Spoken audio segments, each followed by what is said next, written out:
Langkah awal, kita rebus terlebih dahulu 3 buah kentang dengan 3 butir telur. Kita rebus hingga benar-benar matang dan empuk. Dan setelah kentang dan telurnya matang, lanjut kita kupas kulitnya terlebih dahulu ya. Setelah dikupas, lanjut kentangnya ini mau saya potong kecil-kecil ya, agar mudah saat dihaluskan nanti. Nah, ini kentang yang sudah dipotong-potong, mau saya pindahkan dulu ke dalam wadah. Selanjutnya, mau saya haluskan menggunakan garpu ya teman-teman. Teman-teman bisa menggunakan alat apa aja yang ada di rumah teman-teman ya. Nah, setelah kentangnya itu benar-benar hancur, baru kita masukkan telur yang sudah direbus tadi. Masukkan semua telur dengan cara kita potong kecil-kecil seperti ini. Selanjutnya, setelah semuanya telur sudah masuk, lanjut kita banyak-banyak lagi menggunakan garpu agar teksturnya itu agak sedikit halus seperti ini ya teman-teman. Selanjutnya, tambahkan 1 batang daun bawang yang sudah dipotong kecil-kecil dengan 1 batang wortel yang sudah diparut sebelumnya ya. Tambahkan juga 2 buah sosis ayam yang sudah dipotong-potong dengan 100 gram mayones. Lalu tambahkan 1 sendok makan lada bubuk dan juga 1 sendok makan kaldu bubuk. Selanjutnya, setelah semua bahan sudah masuk, kita aduk rata ya teman-teman hingga semua bahan ini tercampur secara merata. Nah, setelah semua bahan tercampur merata seperti ini, lanjut kita siapkan roti tawar ya. Nah, teman-teman, roti tawarnya ini kita beri isian. Nah, kita isi seperti ini hingga memenuhi semua bagian roti. Nah, setelah isiannya sudah rapi dan rata, baru kita tumpuk lagi ya dengan roti tawar. Jangan lupa ratakan dan rapikan bagian pinggiran roti. Kerjakan hal serupa hingga semua roti selesai kita isi. Selanjutnya, roti ini kita sisihkan terlebih dahulu, lalu kita buat bahan pencelupnya. Di sini saya mau menambahkan 4 sendok makan tepung terigu dan juga 3 sendok makan tepung serbaguna. Lalu tambahkan 200 ml susu cair. Nah, susu cairnya kita masukkan secara bertahap, kita aduk dulu seperti ini. Nah, teman-teman, baru kita tambahkan lagi sisa susu cairnya. Lalu kita aduk dan pastikan tidak ada bahan tepung yang bergerindil ya teman-teman. Selanjutnya, setelah bahan pencelupnya siap, kita siapkan juga tepung panir dan celupkan roti tawar ke dalam bahan tepung tadi. Selanjutnya, kita celupkan lagi kembali ke dalam tepung panir. Nah, teman-teman harus benar-benar memastikan kalau permukaan rotinya benar-benar tertutupi dengan tepung panir ya. Nah, seperti ini sudah siap untuk digoreng ya teman-teman. Kita panaskan minyak di atas api sedang, lalu kita goreng roti-roti yang sudah dibaluri tepung panir. Jangan lupa dibalik ya teman-teman, baliknya itu pelan-pelan aja agar rotinya enggak hancur. Kita goreng hingga berwarna kuning keemasan. Nah, setelah berwarna kuning keemasan seperti ini teman-teman, lanjut aja kita angkat dan kita tiriskan minyaknya terlebih dahulu.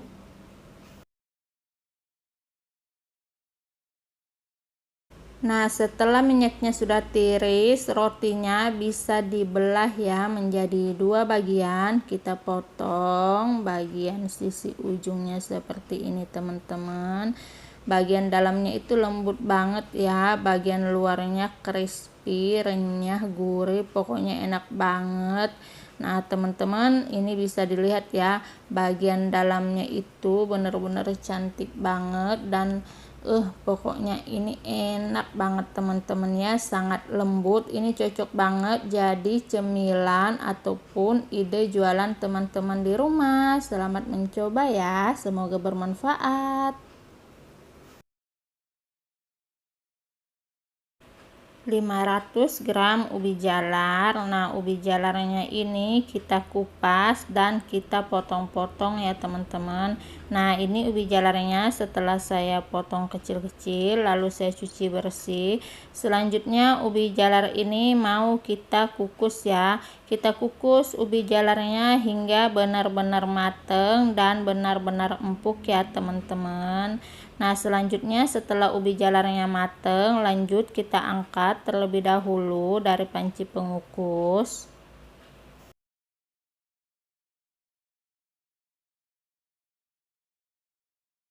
Nah, kita tumbuk ubi jalarnya selagi ubi jalarnya ini masih panas ya.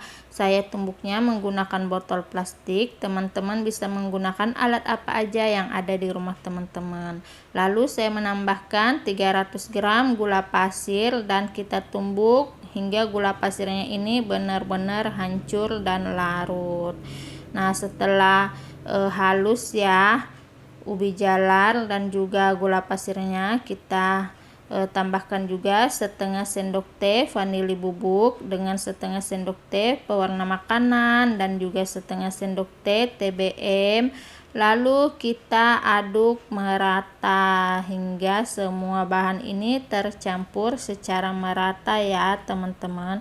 Nah, setelah tercampur merata seperti ini teman-teman, selanjutnya adonan ubinya kita diamkan terlebih dahulu. Lalu di sini saya pakai 1 bungkus biskuit susu. Biskuit susunya ini mau saya hancurkan. Saya menghaluskannya menggunakan saringan seperti ini ya teman-teman, agar tekstur biskuitnya itu benar-benar halus.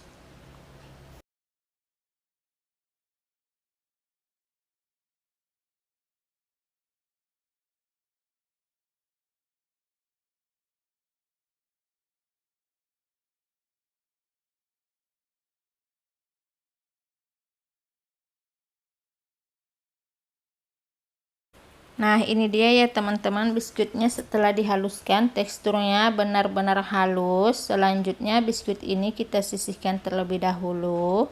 Lalu kita tambahkan 250 gram mentega ke dalam ubi jalar yang tadi sudah kita diamkan. Nah, selanjutnya kita aduk kembali hingga menteganya benar-benar tercampur dengan ubi jalar ya teman-teman. Nah, setelah menteganya tercampur, saya mau menambahkan 500 gram tepung terigu. Nah, tepung terigunya ini kita masukkan secara bertahap ya. Kita masukkan tepung terigunya sedikit demi sedikit sambil kita aduk rata.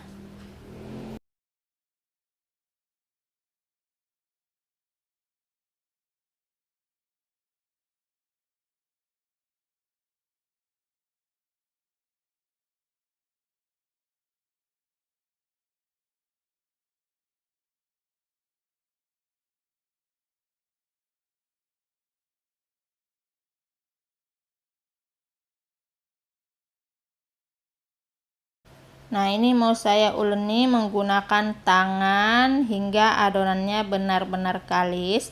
Sebelumnya tangan saya sudah dicuci ya, sudah steril ya teman-teman. Nah, kita uleni adonan ini hingga tidak ada lagi adonan yang menempel pada tangan.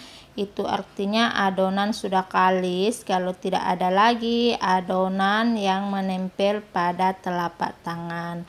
Selanjutnya kita bentuk ya adonannya ini. Nah, kita ambil secukupnya adonan, taruh di telapak tangan, lalu kita bulatkan dan bentuk sesuai selera masing-masing. Kerjakan hal yang sama hingga benar-benar selesai. Nah, satu adonan ini menjadi 51 buah kue biji nangka ya teman-teman. Lalu panaskan minyak dan kita goreng biji nangka ini. Jangan lupa dibalik ya teman-teman, dan kita goreng biji nangkanya hingga berwarna kuning keemasan.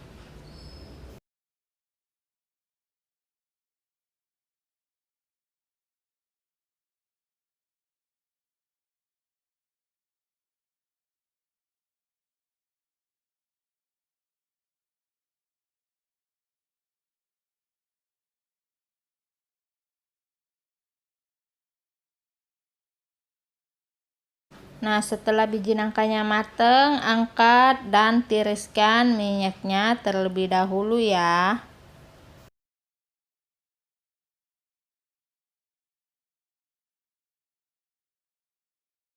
Selanjutnya, celupkan kue biji nangka yang sudah digoreng tadi ke dalam biskuit yang sudah kita haluskan. Nah, kita baluri kue biji nangkanya dengan biskuit hingga benar-benar permukaan kue biji nangkanya tertutupi dengan baluran biskuit. Nah, ini dia ya teman-teman, kue biji nangkanya di luarnya itu crispy tapi bagian dalamnya lembut banget, dan ini rasanya enak banget, wangi, manis, wangi dari vanilinya itu benar-benar terasa. Ini enak banget loh teman-teman, cocok buat teman ngemil dengan teh ataupun kopi, cocok juga jadi ide jualan teman-teman di rumah. Semoga bermanfaat ya, selamat mencoba. 600 gram labu kuning yang sudah dipotong-potong lalu dicuci bersih. Lanjut kita kukus labu ini selama 15 menit atau hingga labu ini benar-benar matang dan empuk. Nah, setelah labunya matang, lanjut kita angkat dari panci pengukus. Lalu haluskan labu menggunakan chopper. Kalau teman-teman gak punya chopper, pakai blender juga bisa ya. Nah, selanjutnya saya menambahkan setengah sendok teh garam dan juga 300 gram gula pasir dengan 185 gram tepung tapioka dan 100 gram tepung beras. Lalu saya menambahkan 500 ml santan ya teman-teman. Nah, selanjutnya setelah semua bahan sudah masuk, kita chopper hingga benar-benar halus dan tidak ada lagi adonan yang bergerindil ya.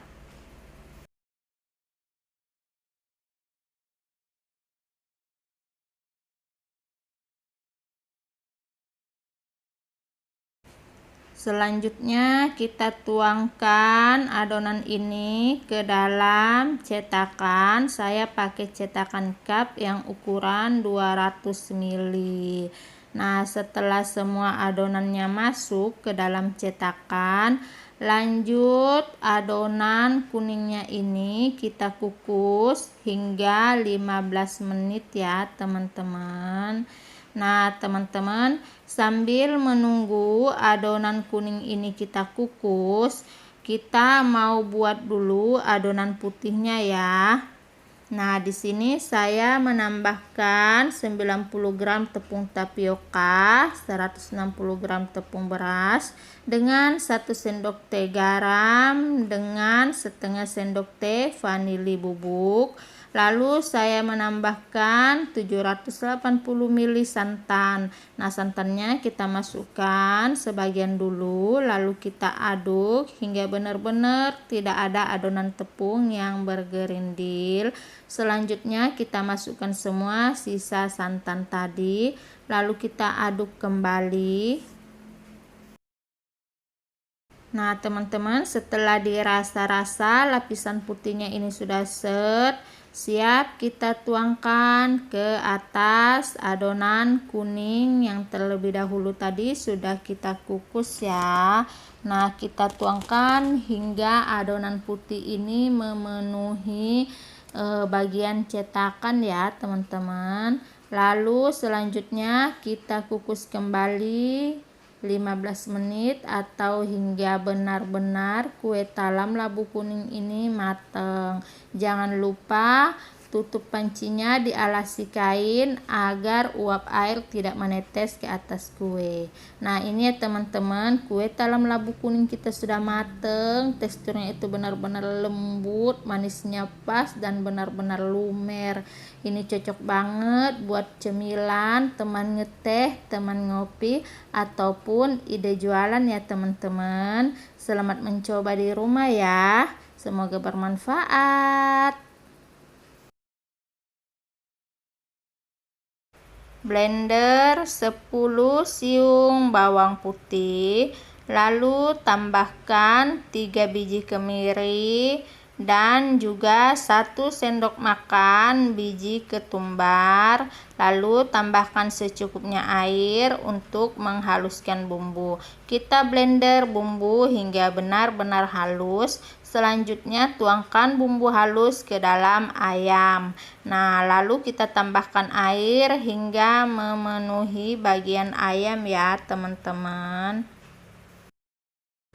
Dan tambahkan 1 sendok makan garam dan juga setengah sendok teh penyedap rasa dengan 1 sendok makan kunyit bubuk. Nah, kita ratakan terlebih dahulu ya teman-teman kunyitnya. Ini ayamnya enggak saya pakai semua ya teman-teman, saya hanya mau memakai 300 gram bagian dada ayam. Kita ungkep hingga benar-benar matang dan empuk. Nah, ini ayamnya yang kita ungkep tadi sudah matang ya teman-teman, mau saya suir-suir kecil-kecil seperti ini. Nah, kita suir-suir bagian dada ayam ini hingga benar-benar selesai ya.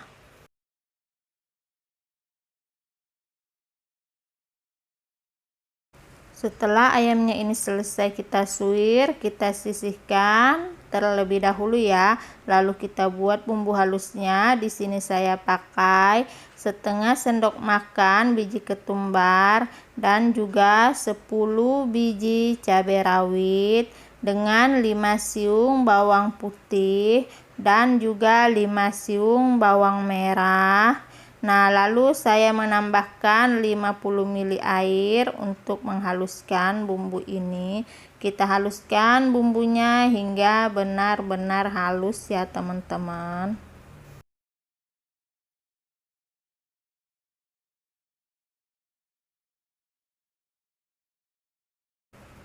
Selanjutnya kita tumis, tambahkan 3 sendok makan minyak goreng, kita panaskan terlebih dahulu. Lalu kita masukkan bumbu yang tadi sudah kita haluskan. Kita tumis bumbu halus ini hingga benar-benar wangi dan tanak. Nah, setelah bumbunya ini benar-benar wangi, kita tambahkan 1 buah wortel yang sudah dihaluskan ya, sudah diparut sebelumnya, dan juga ayam yang tadi sudah kita suir kecil-kecil. Nah, ini kita aduk hingga benar-benar tercampur secara merata ya teman-teman.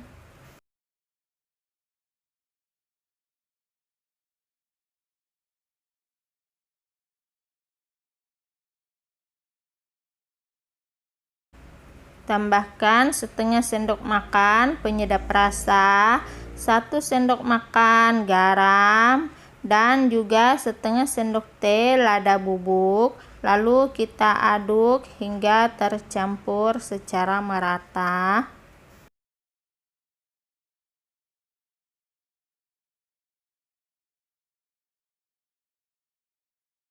Terakhir kita masukkan 1 batang daun bawang yang sudah dipotong kecil-kecil, lalu aduk rata kembali. Nah teman-teman, setelah semuanya ini tercampur secara merata, matikan api kompor, lalu kita sisihkan isian panada terlebih dahulu ya.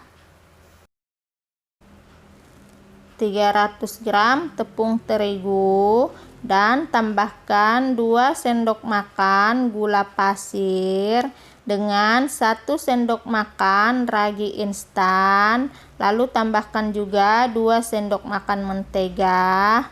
Nah, ini kita uleni dulu ya teman-teman hingga mentega dan pertepungannya ini benar-benar tercampur secara merata dan menteganya terurai.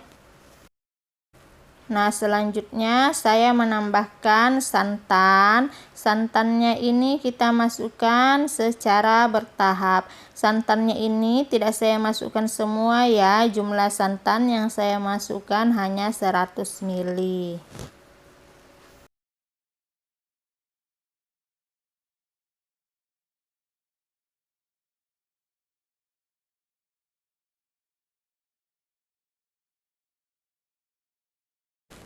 Nah, uleni adonan hingga benar-benar kalis dan tidak ada lagi adonan yang menempel pada telapak tangan. Itu artinya adonan sudah kalis.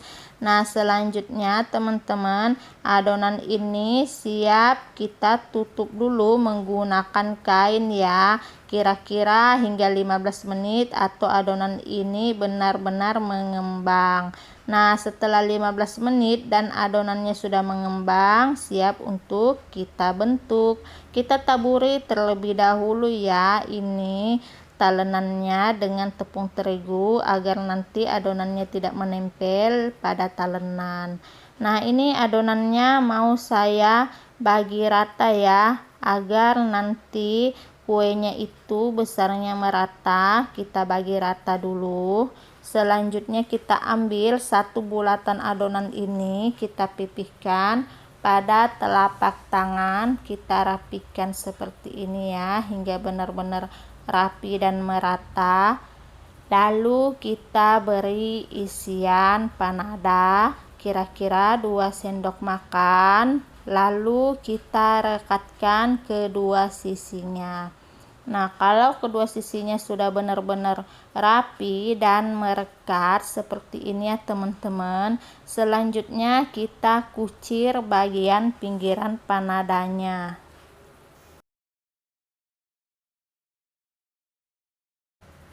Kerjakan hal serupa hingga semua adonan selesai kita bentuk ya teman-teman. Nah, selanjutnya setelah selesai adonannya kita tutup kembali hingga benar-benar mengembang seperti ini. Nah, kalau adonannya sudah mengembang siap untuk kita goreng ya. Panaskan minyak di atas api sedang, lalu kita goreng semua adonan panada ini ke dalam minyak panas. Kita goreng hingga berwarna kuning keemasan. Jangan lupa dibalik ya, agar kematangannya itu merata.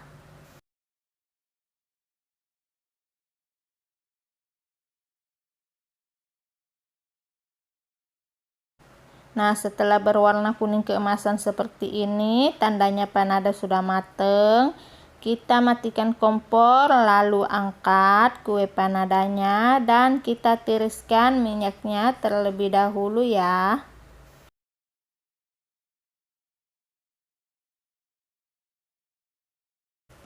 Nah, teman-teman, ini dia kue panada yang tadi kita buat. Nah, teman-teman, ini teksturnya lembut banget, bagian luarnya itu benar-benar empuk, isiannya itu benar-benar menggoda.